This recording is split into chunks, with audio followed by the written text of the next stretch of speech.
I remember the exact moment my world shattered. It was a Tuesday afternoon, ordinary in every sense, until Ethan, my 10-year-old son, dropped the bombshell.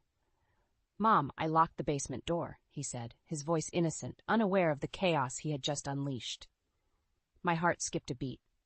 The basement, Nathan's sanctuary, the place he retreated to every evening, claiming he needed time for his woodworking projects. But today, he wasn't alone.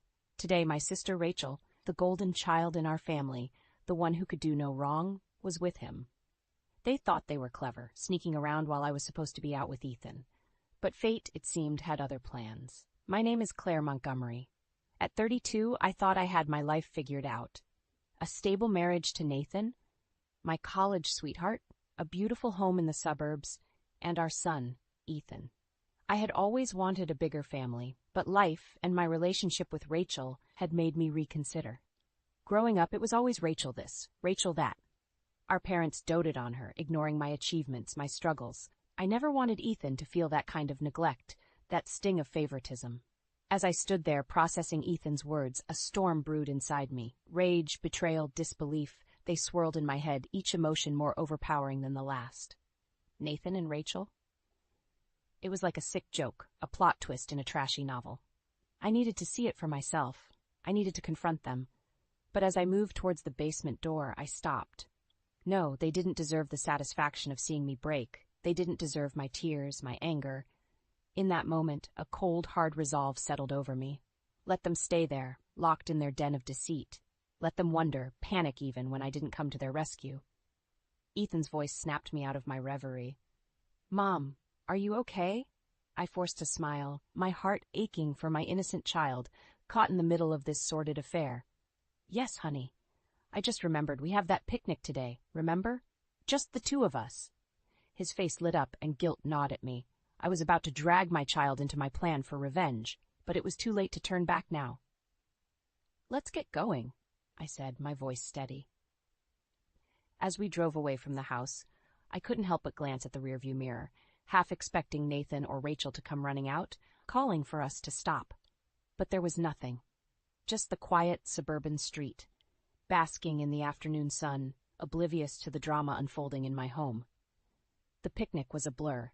Ethan chattered about school, his friends, the new video game he wanted.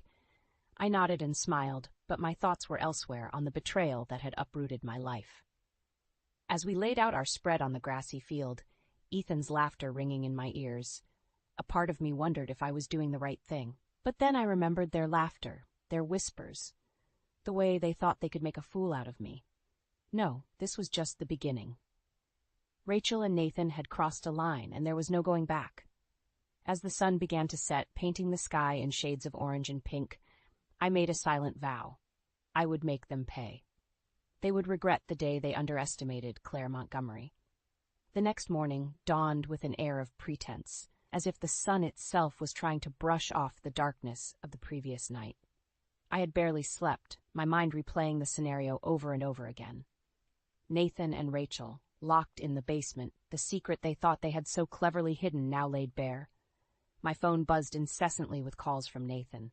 I watched it ring, feeling a twisted satisfaction in ignoring his desperate attempts to reach me. Let him stew in his guilt and fear.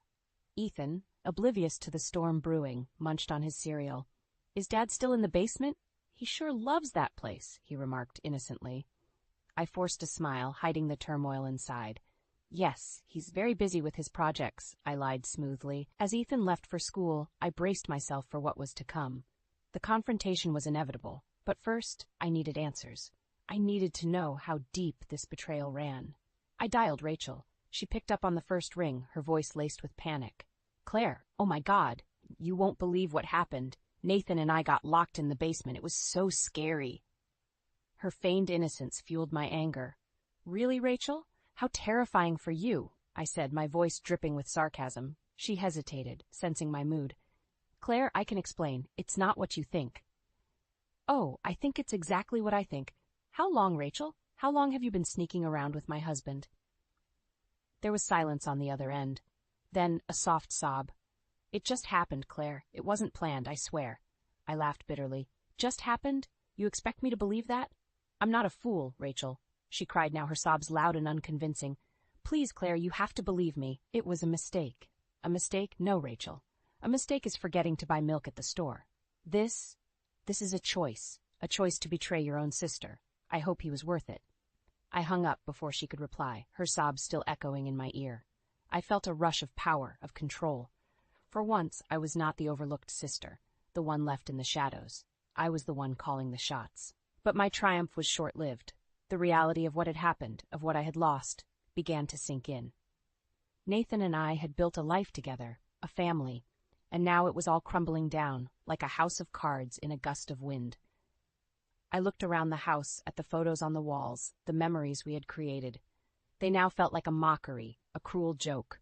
I had been living a lie, and the truth was a bitter pill to swallow. But swallow it, I must. There was no going back now. Nathan and Rachel had made their choice, and I had made mine. The path ahead was unclear, fraught with pain and uncertainty. But one thing was certain.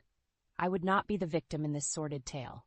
I would write my own ending, and it would be one of triumph, not defeat. As I gathered the photos, tearing them from their frames, a plan began to form in my mind. Rachel and Nathan had taken everything from me. It was time to return the favor. The day unfolded with a deceptive calm, the normalcy of my routine clashing with the turmoil within. But beneath the surface, my mind was a whirlwind of plotting and planning. Today was the day I'd set my revenge in motion. I had arranged for Ethan to spend the weekend at a friend's house. He deserved a break from the tense atmosphere at home, and I needed space to enact my plan without his innocent eyes watching. I called Tyler, Rachel's son from her first marriage, and invited him over. Tyler, a quiet 15-year-old, had always been close to Ethan, more like a brother than a cousin. There was a maturity in him, a certain depth that came from dealing with Rachel's antics all his life. "Hey, Aunt Claire," Tyler greeted me, a hint of uncertainty in his voice. "Is everything okay?" I sighed. "Tyler, I need to talk to you. It's about your mom and Nathan." His expression hardened slightly. "I'm not surprised," he said, a note of bitterness creeping into his voice. "Mom's always been like this." I was taken aback by his candidness. "You know?" He nodded. "I've seen her do this before, with my stepdad. She thinks nobody knows, but I've seen enough." His words confirmed my worst fears, and I felt a wave of sympathy for the boy. "I'm planning something, Tyler. A picnic this weekend. I need your help." Tyler's eyes narrowed, understanding dawning. "You want to leave them alone at the house," he surmised. "Yes," I admitted. "I want them to be exposed for everyone to see them for who they really are." "I'm in," Tyler said without hesitation. His loyalty to me over his own mother was both heartwarming and heartbreaking. The weekend arrived, and everything was set. The picnic was a ruse, a way to get everyone out of the house except Nathan and Rachel. I made sure they knew about it, dropping hints about how I'd be out the whole day, the house empty. As we left for the picnic, I saw Rachel's car pull into the driveway. My heart raced with a mix of anxiety and anticipation. This was it, the point of no return. Tyler was unusually quiet during the drive. As we set up our picnic spot, I noticed him staring into the distance, lost in thought. "You okay, Tyler?"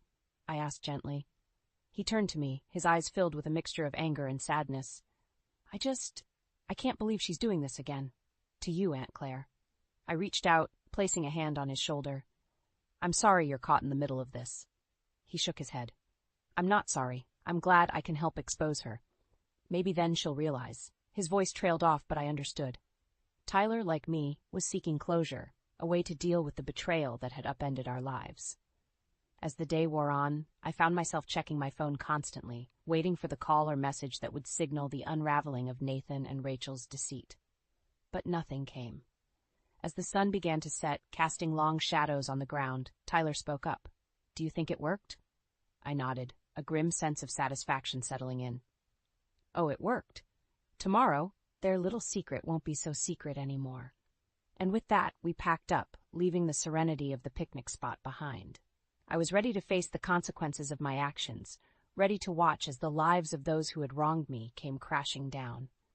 The following morning, I woke up to a sense of eerie calmness, the kind that often precedes a storm. Today was the day everything would come to light. Today, Nathan and Rachel's deceit would be exposed for all to see. I drove back home, my heart pounding with a mix of anticipation and dread. As I approached the house, I saw Rachel's car still parked in the driveway. A sly smile crept across my face. They had taken the bait. I entered the house, the silence greeting me like an old friend. No sign of Nathan or Rachel upstairs. I made my way to the basement door, my steps deliberate. The moment of truth was upon us. As I opened the door, the scene that unfolded before me was more satisfying than I had dared to hope. There they were, Rachel and Nathan, disheveled and frantic, realizing their secret rendezvous had turned into a humiliating trap. "Claire!" Rachel exclaimed, her voice a mix of surprise and fear. "Oh my God, we were locked in here. It was an accident!" Nathan stood there, silent, his eyes avoiding mine. The guilt was written all over his face, confirming what I already knew. "An accident? Really, Rachel? You expect me to believe that?" I sneered, my voice dripping with contempt. Nathan finally spoke, his voice weak. "Claire, I'm so sorry. It's not what you think." I laughed, a harsh, mocking sound. "Not what I think. I think it's exactly what it looks like. My husband and my sister betraying me in my own home." Rachel stepped forward, tears streaming down her face. "Claire, please, you have to understand. It was a mistake, a moment of weakness." "A moment of weakness?" I echoed, my anger boiling over. "No, Rachel, this was a choice to betray your own family." Nathan reached out, attempting to touch my arm. I recoiled as if his touch burned. "Don't you dare," I hissed. "You've lost the right to touch me, to even speak to me." I could see the shame in his eyes, the realization of what he had lost dawning on him. But it was too late. The damage was done. "Get out," I said, my voice cold and steady. "Get out of my house, out of my life. I never want to see either of you again." Rachel sobbed, her cries echoing in the empty basement. "Claire, please, I'm your sister." "You were my sister," I corrected her, my voice void of any warmth. "Not anymore." With that, I turned and left them there, their pleas and apologies fading into the background. I had done it. I had exposed their betrayal, and in doing so I had reclaimed my power, my dignity. But as I closed the door behind me, a wave of sadness washed over me. My marriage, my family, the life I had built, it was all in ruins. And yet there was a strange sense of freedom in that destruction. A chance to start anew, to build a life that was truly mine. As I sat in my living room, the silence no longer felt oppressive. It felt like a blank canvas, waiting for me to paint my new beginning. The aftermath of the confrontation left a bitter taste in my mouth. As much as I yearned for justice and retribution, nothing prepared me for the hollow victory that followed. My home, once a haven of love and warmth, now felt like a barren wasteland tainted with betrayal. I was in the midst of packing Nathan's belongings when my phone rang. The caller ID flashed a number I didn't recognize. Hesitantly, I answered, "Hello? Mrs. Montgomery? This is Officer Daniels from the local police department. We've received a complaint about a domestic disturbance at your address. Is everything all right?" My heart skipped a beat. So it had come to this. Nathan or Rachel must have reached out to the authorities. I composed myself. "Yes, everything is fine now. There was a misunderstanding, but it's been resolved." "Are you sure, ma'am? We can have officers come by to ensure your safety." "No, that won't be necessary. Thank you, officer." I hung up, my mind racing. This was far from over. The scandal of our family drama was now a matter of public record. I wasn't surprised when the gossip started. Whispers at the grocery store, pointed looks from neighbors. The once friendly community had its claws out, ready to pounce on the latest piece of juicy news. But I refused to be cowed. I walked with my head held high, refusing to give in to the shame that others expected me to feel. I was the victim, but I refused to play that role in their sordid drama. The real blow came a few days later. Tyler came to visit, his face etched with worry. "Aunt Claire, I heard my mom and Nathan are spreading rumors about you, saying you locked them in the basement out of jealousy." Anger flared within me. "Jealousy? They have the audacity to twist the story?" Tyler nodded, his eyes filled with anger. "They're playing the victims, saying you've gone crazy with jealousy and paranoia." I laughed, a sound devoid of humor. "Let them talk. I know the truth, and so do you. Their lies will catch up to them." But as days turned into weeks, the weight of the scandal began to take its toll. Friends distanced themselves, and even some family members questioned my actions. The isolation was suffocating. a constant reminder of the price of my revenge. In a desperate bid for some semblance of normalcy, I reached out to a divorce attorney. It was time to sever all legal ties with Nathan and reclaim my life. The attorney, a sharp-witted woman named Miss Harper, listened to my story with a mix of sympathy and professional detachment. Mrs. Montgomery, while I understand your need for a quick resolution, I must warn you, this will be a messy divorce, especially with the allegations flying around. Are you prepared for that? I nodded, determination stealing my resolve. I want to move on, Miss Harper. I want to close this chapter of my life for good. As I left her office, a plan began to form in my mind. Nathan and Rachel wanted to paint me as the villain? Fine. I would give them a performance they'd never forget. I would emerge from this scandal not as a broken, scorned wife, but as a woman reborn, stronger and more resilient than ever. The days leading up to the divorce proceedings were like navigating through a minefield. Every step I took was met with criticism and judgment from those around me. But I was resolute. I refused to let Nathan and Rachel's deceit destroy me. The day of the first hearing arrived. Dressed in my best suit, I walked into the courtroom, my head held high. Nathan was already there, looking haggard and remorseful. Rachel wasn't present, but her absence did nothing to quell the sense of betrayal that simmered within me. Mrs. Montgomery, my lawyer, Miss Harper, whispered as we took our seats. Remember, stay calm and collected. Let him dig his own grave. Nathan's lawyer was the first to speak, painting Nathan as a victim of my supposed irrational jealousy. Mrs. Montgomery's actions were driven by unfounded suspicions and jealousy. Locking my client in a basement is not only unlawful, but also speaks to her unstable state of mind. I felt my blood boil, but I remembered Miss Harper's words. I remained silent, letting them spin their tale. Then it was our turn. Miss Harper was methodical, her words sharp and precise. My client acted out of self-defense. The evidence of Mr. Montgomery's infidelity is clear, and Mrs. Montgomery's actions, while extreme, were a result of emotional distress caused by this betrayal. The judge listened intently, his expression unreadable. After what seemed like hours, he finally spoke. Given the circumstances, I believe a fair settlement is in order. Mrs. Montgomery will have full custody of their son, Ethan, and Mr. Montgomery will provide alimony and child support. Relief washed over me, but it was short-lived. Nathan's eyes met mine, filled with a mixture of anger and regret. "Claire, please," he began, but I cut him off. "There's nothing left to say, Nathan. You made your choice." As I walked out of the courtroom, I felt the weight of the past few months start to lift. But the battle wasn't over yet. The social fallout from the scandal continued to plague me. Friends I once considered close turned their backs, siding with Nathan and Rachel's twisted narrative. I found solace in Tyler, who had become a frequent visitor. He, too, was struggling with the backlash, especially from Rachel's side of the family. "They're calling you a monster," Tyler said one evening, anger lacing his voice. "But they don't know the truth. They don't know her like we do." I sighed, feeling a kinship with Tyler that went beyond family ties. "Let them talk, Tyler. We know the truth, and that's all that matters." But even with the legal battle won, a sense of unease lingered. Rachel was still out there, spinning her web of lies, and I knew she wouldn't go down without a fight. I needed to be vigilant, ready for whatever she had planned. As I lay in bed that night, I realized that this was far from over. The divorce was just the first step in reclaiming my life. But to truly move on, I needed to face Rachel and put an end to her manipulative games once and for all. The final chapter of my marital saga began on a crisp autumn morning. The leaves had turned a fiery orange, mirroring the burning resolve within me to confront Rachel and end this once and for all. I had arranged to meet her at a local cafe, a neutral ground where we could talk without the shadows of the past looming over us. As I waited, my mind raced with the possible outcomes of this confrontation. Rachel arrived, her demeanor a mixture of defiance and nervousness. "So you wanted to see me?" she began, her voice laced with a feigned casualness.